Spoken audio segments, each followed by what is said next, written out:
지난 8일 미국을 방문한 이영훈 목사는 WCBA 세계 한인 기독교 방송협회 정기이사회와 정기총회에 참석해 미디어 선교 방향을 논의하고 WNBC TV 방송국을 둘러보는 시간을 가졌습니다.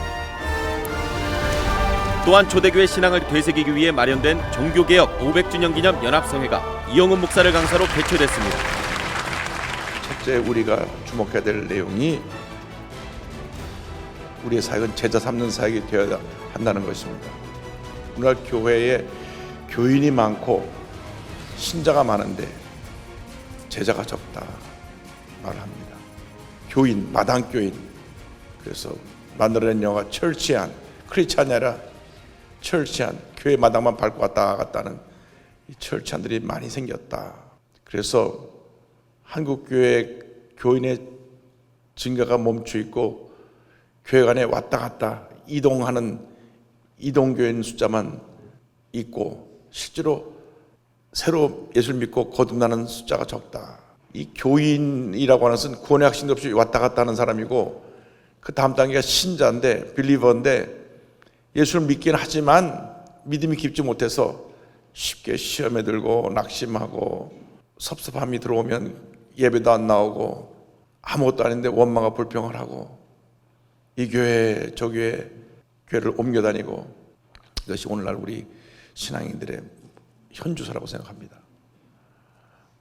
우리 교회가 우리 기독교 방송이 신자의 단계를 제자로 끌어올려야 됩니다. 주여 우리가 진정한 제자가 되게 하여 주옵소서. 예수님을 꼭 닮은 제자들이 되게 하여 주옵소서. 참 제자는 스승을 그대로 빼닮는 것이 참 제자입니다. 토마스 아켐프스라고 하는 분은 Imitation of Christ, 예수님을 그대로 모조품이 되자. 우리 한국말에는 그리스도를 본받으라고 하는 책으로 번역되었습니다마는 예수님을 그대로 복제한 모조품 같은 그러한 사람이 되자. 생각하는 것도 예수님처럼, 말하는 것도 예수님처럼, 그 사는 삶이 예수님처럼 되는 그런 삶을 살아가자. 예수님의 마음을 가지면 그때부터 하나님의 은혜가 넘쳐나고 기적이 넘쳐나게 됩니다. 제가 강원도 예수원에 1977년 7월 달에 세주 들어가 있었던 동안에 대대덕 신부님과 함께 그곳에서 하루 3번씩 예배드리고 기도하는 시간을 가졌었는데 이분은 잘 아시는 대로 무디 부흥사의 동역자인 루벤 아처 토레이, 무디 바이블 인스티튜트의 창립자인 토레이 박사님의 손자입니다. 그런데 이분이 얼마나 겸손한지 키가 한 1m 85 그 정도 크신 분인데 거의 1m 90쯤 되신 분인데 미국 분들이 사실 무릎을 잘 못 꿇습니다. 꼭 기도 시간에 무릎을 꿇고 기도하세요. 제가 웨스트민스터에서 공부할 때 이제 목요일 날 밤 기숙사 제 방에 와서 기도 모임을 갖자 그래서 미국 분들이 와서 학생들이 와서 기도하는데 무릎 꿇는 걸 못 하더라고요. 다리를 쭉 뻗긴 해도. 근데 그 키가 거의 1m 90 되는 분이 무릎을 꿇고 하루에 3번씩 한 시간 동안 중보기도 하면서 기도하는 모습을 보면서 그 모습에 제가 큰 감동을 받았습니다.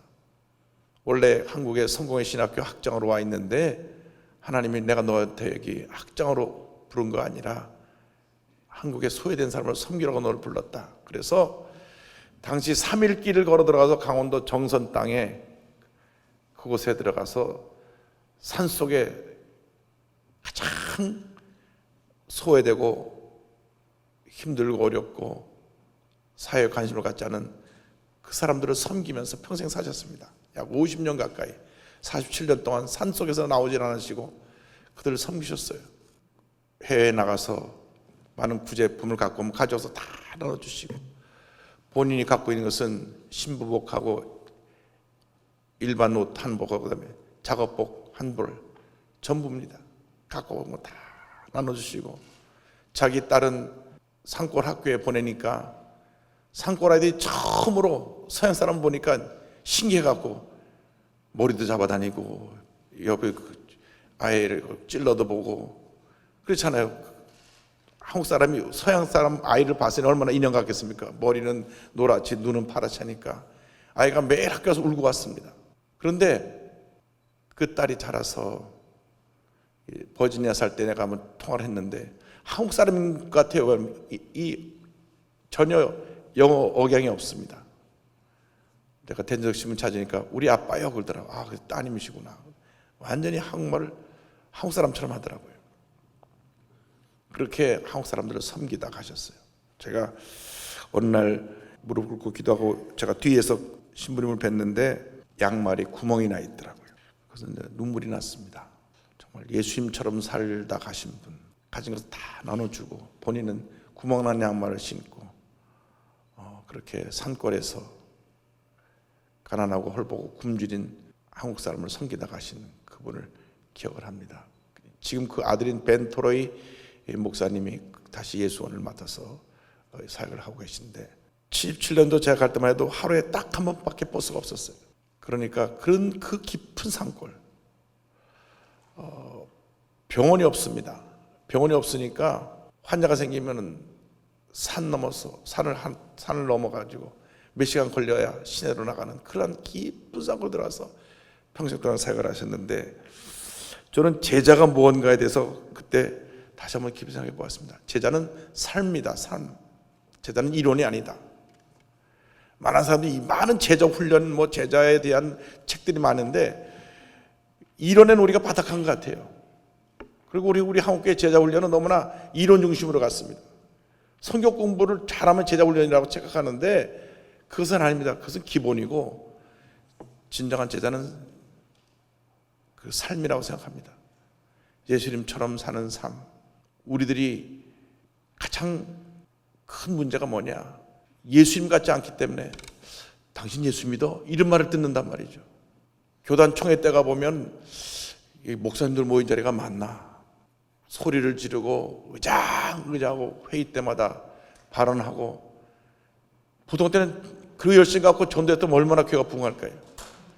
교회 부흥을 관심 보고 총회 때 많아서 소리 지르는 분들이 있어요. 그래서 회의가 며칠씩 합니다. 3일 4일씩 몇몇 소리꾼들이 소리를 칩니다. 그건 제자의 모습이 아닙니다. 진정한 제자는 그가 지나간 자리에 예수님의 흔적이 남아 있어야 합니다. 그래서 우리가 앞으로 우리 방송 선교가 진정한 제자 만드는 사역이 되어야 되겠다. 분명히 성경에 모든 민족을 제자로 삼아라 그랬거든요. 모든 민족을 신자로 삼아가 아닙니다. 모든 민족을 교인으로 만들어가 아닙니다. 분명히 성경에 모든 민족을 제자로 삼아라. 그것도 제자 훈련하는 선생의 제자가 아니고 예수님의 제자. 제자 훈련을 잘못 받으면요, 그 가르치는 선생님의 제자가 돼가지고 오히려 또 문제가 생겨나요. 한진관 목사님이 저에게 와서 부흥하시는데, 글쎄 말이야, 그 제자 훈련 받은 사람이 예배 시간만 끝나면 와서 목사님 좀 그렇게 안 배우는데 이렇게 고치세요, 저렇게 고치세요. 내가 그 사람 때문에 아주 얼마나 시집살림을 했는지 모르겠다고. 제자 훈련을 했다고 하는 분이 목회에 대해서 판단하고 지적하고 비판하는 것이, 그것이 본인이 바른 길이라고 생각하지만 그렇지 않습니다. 교회 내에 의로운 분이 너무나 많습니다. 늘 문제점을 지적하고 이거 잘못다 이거 잘못다 얘기하지만 교회 내에 의로우신 분은 우리 주님 한 분밖에 없고 재판장은 하나님 한 분밖에 안 계신 것입니다. 우리가 재판장의 자리에 서서 사람을 판단하고 정죄하고 편을 나누고 우리가 사람을 무시하고 해서는 안 될 것입니다. 철저하게 예수님 닮은 제자가 되어서 생각하는 것도 예수님처럼 생각하고, 듣는 것도 예수님처럼 듣고, 말하는 것도 예수님처럼 말하고, 행동하는 것도 예수님처럼 행동하는 우리 모두가 되어야 될 것을 믿습니다. 우리 너무나 풍요로움에 익숙해 있어요. 죄송하지만 너무나 가진 자에게 우리가 모든 것을 맞추어서 우리가 교회 사역을 하고 있지 않나 생각합니다.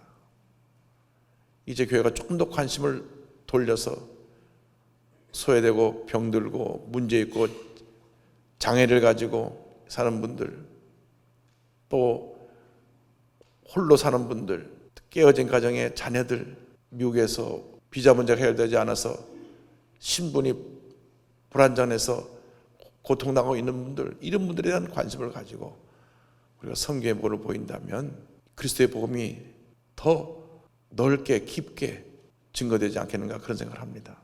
예수님의 일생은 절대 부자들과 함께한 일생이 아니었습니다.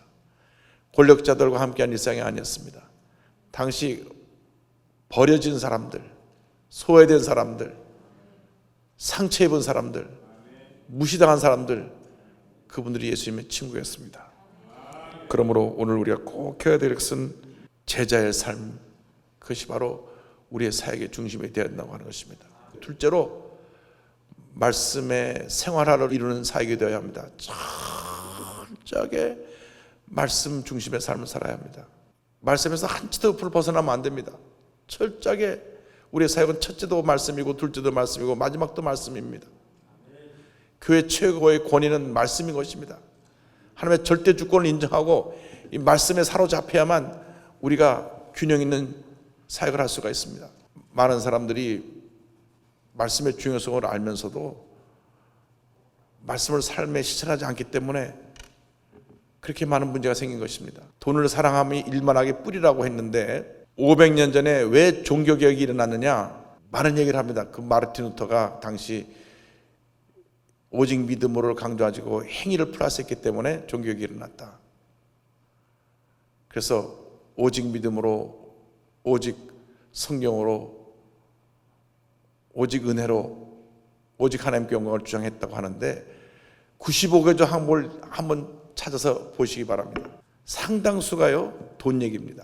마르틴 루터가 종교개혁을 일으키는 다른 것이 아니고 베드로 성당을 지으면서 무지하게 돈을 걷어들였어요. 태젤이라고 하는 사람을 내세워서 이 사람이 아주 달변가인데 여러분들이 헌금을 하면 지금 연옥에 있던 부모들이 다 천국 간다고 선동을 했어요. 그러니까 부모님이 예수 잘 믿지 못하고 죽었는데 헌금하면 천국 간다니까 막 돈을 쏟아 부은 겁니다. 그래서 성베드로 성당을 마지막 은금으로 막 화롭게 사치스럽게 만들었기 때문에 돈을 사랑하는 것이 일만하게 뿌리가 되어서 그것을 지적하고 시작한 것이 종교개혁입니다. 믿음보다 돈이 위에가 있고 말씀보다 돈이 위에가 있고 교회 예배보다 돈이 위에가 있고 영혼 사랑보다 돈이 위에가 있기 때문에 그 돈의 만모니즘의 우상을 지적한 것이 종교개혁의 시발점입니다. 95개의 장부를 잘 보세요. 많은 부분에서 그걸 지적하고 있습니다. 이렇게 돈을 걷는 건 마땅치 않다. 그렇기 때문에 믿음으로 구원받는 것이 믿음 플러스 돈이 플러스 돼가지고 돈을 통해서 구원을 받는다고 하는 것까지 확대가 되니까 젊은 신부 한 사람이 당당히 맞선 것입니다. 당시 교황의 권세는 왕도 말을 듣지 않으면 왕도 바꾸고 치는 것이 교황의 막강한 권세인데 마르틴 루터가 담대함을 갖고 도전한 것입니다. 대혁명을 일으킨 것입니다. 1517년 10월 31일 비텐베르크 성당의 문 앞에 붙였던 95개조 항목이 교회의 역사를 바꿔놓은 것입니다. 우리가 꼭 기억해야 될 것은 이 모든 것이 말씀의 권위를 상실한 데서 온 것이라는 것을 잊지 말아야 합니다. 철저하게 말씀 중심, 말씀에서 한 발짝도 옆으로 벗어나면 안 됩니다. 성령운동 하다가 은사에 치우쳐서 말씀에서 벗어나는 순간부터 문제가 생겨나는 것입니다. 성령운동은 말씀운동이 되어야 되고 말씀운동이 성령운동이 돼야 균형을 이루는 것입니다. 말씀과 성령은 분리가 될 수 없습니다. 성령 충만이 말씀 충만이고 말씀 충만이 성령 충만인 것입니다. 왜? 이 말씀이 성령의 감동으로 적혀졌기 때문에 성령 충만 받은 사람은 말씀으로 충만할 수밖에 없고 말씀으로 충만한 사람은 성령으로 충만할 수밖에 없는 것입니다. 묘하게 한국은 자꾸 이걸 나눠놨어요. 말씀운동, 성령운동을 나눠놨기 때문에 말씀운동으로만 치우치면 율법주의가 되고 성령운동으로만 치우치면 신비주의가 되는 이런 양극화 현상을 빚게 된 것입니다. 같이 가야 되는 것입니다. 철저하게 말씀운동과 성령운동을 같이 가면 말씀이 강조하는 것도 오직 예수, 성령 역사도 오직 예수, 우리가 성령 충만하면 예수님의 십자가만 자랑하게 되는 것입니다. 자나 깨나 앉아나서나 예수님의 십자가 외에는 내가 자랑할 것이 없다고 사도 바울이 고백한 것처럼 우리의 고백이 그런 고백이 될 것입니다. 우리가 이 생사를 가면서 유일한 우리의 자랑거리가 무엇입니까? 예수님의 십자가입니다. 내가 너희 중에서 예수 그리스도와 그의 십자가에 못 박히신 것 외에는 아무것도 알지 아니하기로 작정하였다고 하는 고린도전서 2장이 되는 말씀을 우리가 기억하기를 바랍니다. 성경 전체가 예수님의 사역이고요, 그 핵심이 십자가입니다. 그러므로 우리의 방송의 메시지가 조금 더 구체적으로 본질적으로 들어가서 예수님의 십자가를 증거하고 예수의 십자가를 높이고 예수의 십자가 색이 더 널리 펼쳐지게 되기를 간절히 소원합니다. 그냥 귀를 즐겁게 하는 달콤한 메시지로 끝나지 말고 그런 메시지는 우리의 영혼을 변화시키지 못합니다. 그래서 미국의 번영신학이 두들겨 맞은 것입니다. 예수 믿고 복 받아라고 하는 것에 주시다 보니까 진정한 복은 십자가인데 십자가를 무시한 복이 왔기 때문에 우리가 번영신학의 함정에 빠진 것입니다. 고난이 축복입니다. 십자가가 축복입니다. 죽어야 삽니다. 사도 바울의 일생 고백이 나는 날마다 죽노라였습니다. 내가 그리스도와 함께 십자가에 못 박겠다고 그는 갈라디아서 2장 20절에 고백한 것입니다. 주님, 예수 제일주의로 바뀌게 하여 주옵소서. 첫째도 예수님, 둘째도 예수님, 마지막도 예수님, 예수님의 십자가만 자랑하게 하여 주옵소서. 날 위해 몸부려 피로 들어가신 그 예수님의 은혜 감사 감격하여 울고 또 울며 내가 만난 모든 사람에게 이 피 묻은 예수님의 십자가의 복음을 전하는 우리 모두가 되게 하여 주시옵소서. 그러므로 우리 일생이 예수님의 십자가의 복음을 전하는 일생이 되기를 간절히 소원합니다. 이 일을 감당하기 위해서 오늘 결론입니다. 볼지어다 내가 세상 끝날까지 너희와 항상 함께 있으리라 하시니라. 우리가 임마누엘 신앙으로 무장해야 됩니다. 이 마태복음 28장 20절은 위대한 아프리카의 선교의 아버지인 데이빗 리빙스톤이 평생 붙잡고 사역한 말씀입니다. 그는 방직 공장에서 일하던 공원으로 있다가 주님의 부르심을 받고 신학을 하고 의학을 하고 당시 길이 없는 아프리카를 동서로 3번을 횡단하면서 정글을 헤쳐가면서 길을 만들면서 복음을 전했습니다. 그가 처음 아프리카에 들어가서 정글을 헤치면서 지나가다가 사제 습격을 받아서 한쪽 팔이 다 뜯겨 나갔습니다. 그래서 팔이 붉습니다. 팔이 덜렁덜렁하는 팔을 가지고 아프리카 밀림 속으로 들어갔습니다. 그가 잠시 선교복을 하러 영국에 왔을 때 그 힘들고 어려운 선교 사역을 할 수 있도록 붙들어준 것이 무엇입니까? 할 때 이 말씀이었습니다. 볼지어다 내가 세상 끝날까지 너희와 항상 함께 있으리라. 예수님의 음성이 내게 늘 들려와서 주님을 향한 불타는 사랑과 헌신의 마음을 가지고 내가 오직 복음 전하는 일을 위해서 달려왔다. 그가 아프리카 한복판에서 이질에 걸려서 열병을 앓다가 어느 아침에 그가 있는 움막에 문을 열어보니까 두 손을 모으고 기도하는 상태로 천국에 가셨습니다. 그래서 데이빗 리빙스톤 선교사님이 죽고 난 후에 시신을 얻어 묻을 것이냐, 아프리카 사람들이 절대로 우리 은인인 같은 데이빗 리빙스톤 선교사를 줄 수 없다 그래가지고 영국 정부하고 갈등이 생겼어요. 그래서 영국 정부하고 타협을 하기를, 그러면 심장은 아프리카에 묻고 시신은 웨스트민스터 사원에 묻자. 그래서 그 시신을 옮겨오는 데만 9개월이 걸렸습니다. 그래서 웨스트민스터에 데이빗 리빙스턴이 묻혔는데, 우리의 삶이 진정 예수님을 사랑하는 제자가 된다면 죽음이 영광스럽고 영원토록 기억되는 그러한 삶이 되기를 간절히 소원합니다.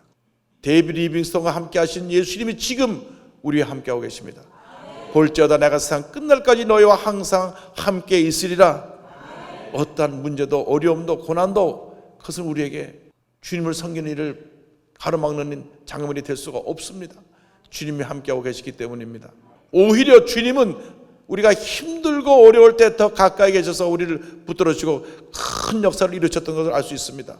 풍요로움 속에서는 예수님이 보이지 않지만 우리가 병상에 누웠을 때, 고난에 처했을 때, 실패했을 때, 내 가진 것을 다 잃어버렸을 때, 그때 주님이 보이는 것입니다.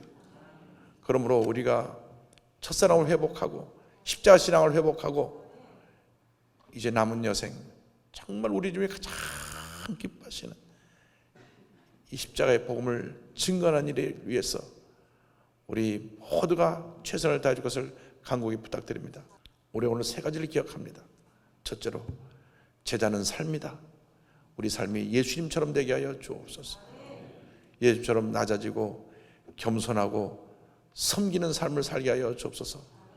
절대로 교만하고 우월감을 가지고 남을 비판하고 하는 재판장의 자리에 서지 않게 하여 주시고, 철저히 낮아져서 가난하고 소외되고 병들고 장애를 가지고 문제를 갖고 어려움 당한 자를 섬기며 살게 하여 주시고, 둘째로 철저하게 말씀 중심의 신앙의 구원에 있어서 이 말씀을 통하여 늘 주님과 교제하고 내가 만난 예수님을 만방에 전하고 말씀의 인도를 따라 우리 일생을 바쳐 헌신하며 우리가 십자가의 길, 고난의 길을 기쁨으로 기꺼이 담당할 수 있게 하여 주시고, 끝으로 임마누엘 시간을 가지고 내가 너와 항상 함께하려는 이 말씀 안에서 우리가 주님께서 맡기신 사명을 잘 감당하는 우리 모두가 될 수 있게 주님 은혜 내려 주옵소서. 이 같은 역사가 주님 오실 날까지 계속 이어져 나가기를 주님의 이름으로 축원합니다. 이영훈 목사의 선교 일정은 미국 복음화의 활기를 불어넣는 시간이었습니다. 미국 워싱턴 인터내셔널 갈보리 교회에서 이영훈 목사 초청 워싱턴 대성회가 열렸습니다. 만국기 깃발의 입장으로 시작된 이번 성회는 여러 민족의 사람들이 함께 참석했습니다. 이번 성회에서 성도들은 주께서 주신 기쁨을 온몸으로 표현하며 우리를 사랑하시는 좋으신 하나님을 온 마음을 다해 뜨겁게 찬양했습니다.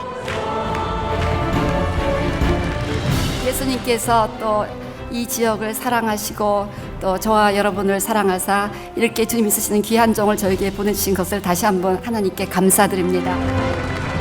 이날 이영훈 목사의 설교는 성도들에게 큰 도전과 기쁨을 주었고 은혜가 넘치는 시간이었습니다. To overcome all the difficulties in our lives, we must be filled with the Holy Spirit. To have a great revival in your church, you must be filled with the Holy Spirit. 여러분들의 성령 역사가 이 말씀을 통하여 놀라운 역사를 일어나기를 주님으로 축원합니다. 주여, 주여. 이어진 통성기도 시간에는 마음의 무거운 짐을 주님 앞에 내려놓고 도우심을 부르짖어 간구했고 성령께서 뜨거운 눈물로 응답하셨습니다. I thought the service was wonderful. The praise and worship was really uplifting, and the message from Reverend Lee also very uplifting. 주최 측에서는 이영훈 목사에게 감사의 마음을 전했습니다. 이영훈 목사는 워싱턴 순복음 제일교회에서 성회를 인도했습니다. 이 교회는 이영훈 목사가 1980년대 중반부터 1993년까지 심무했던 교회로 당시에 어렵고 힘든 과정을 이겨내고 3,000평 대지 위에 새 성전을 건립했습니다. 새 성전 완공 후에는 에베네셀의 하나님께 감사하며 조용기 목사를 모시고 예배를 드렸습니다.